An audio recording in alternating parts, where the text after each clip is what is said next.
As terrorism casts a shadow over the Western world and the global economy swoons beneath the weight of recession, there is at least some good news to report. Despite imminent environmental disaster and the downturn in corporate earnings, we can pride ourselves on the notion that there is at least one industry at which the UK excels: the promotion of those with sparse talent or ability into positions of influence and wealth.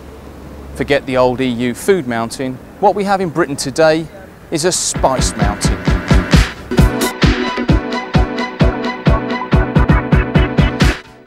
The rise of stars who are notable not for their songwriting, acting, singing or indeed performing is a relatively recent phenomenon. The defining characteristic of the group is a breathtaking desire for fame, tempered on the anvil of a shameless desire to attract public attention.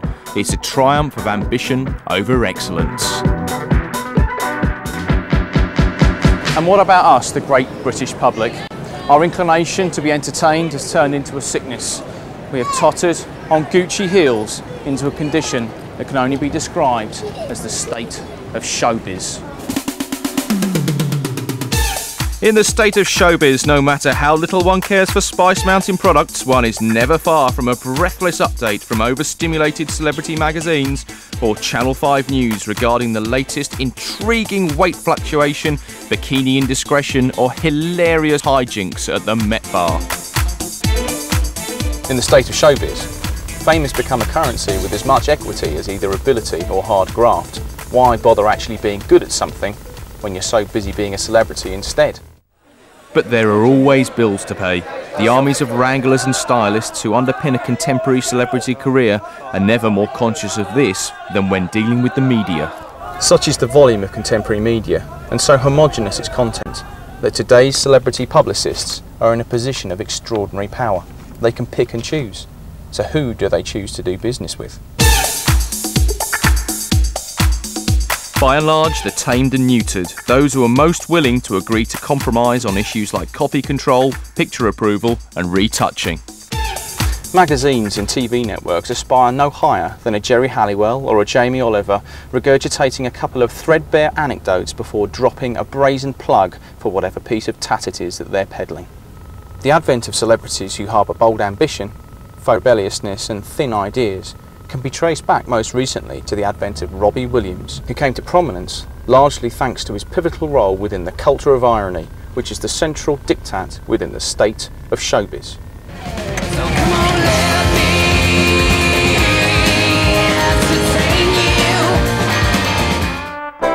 The ironic raised eyebrow, the feeble impersonation of Sinatra, his tongue-in-cheek shtick make Williams the embodiment of nudge-nudge, wink-wink Britain. His cheeky chappiness, pilfering of kitsch and flimsy understanding of 60s and 70s pop culture are ideal for a generation who would rather have their culture sliced and diced into easily digested pieces than engage with the context of the whole. The genius of the state of showbiz is that with history explained and commodified, the state can then indulge its followers. Let's call them Generation Irony. In the state of showbiz, there's only a constant present of fragrance launches and paparazzi shots.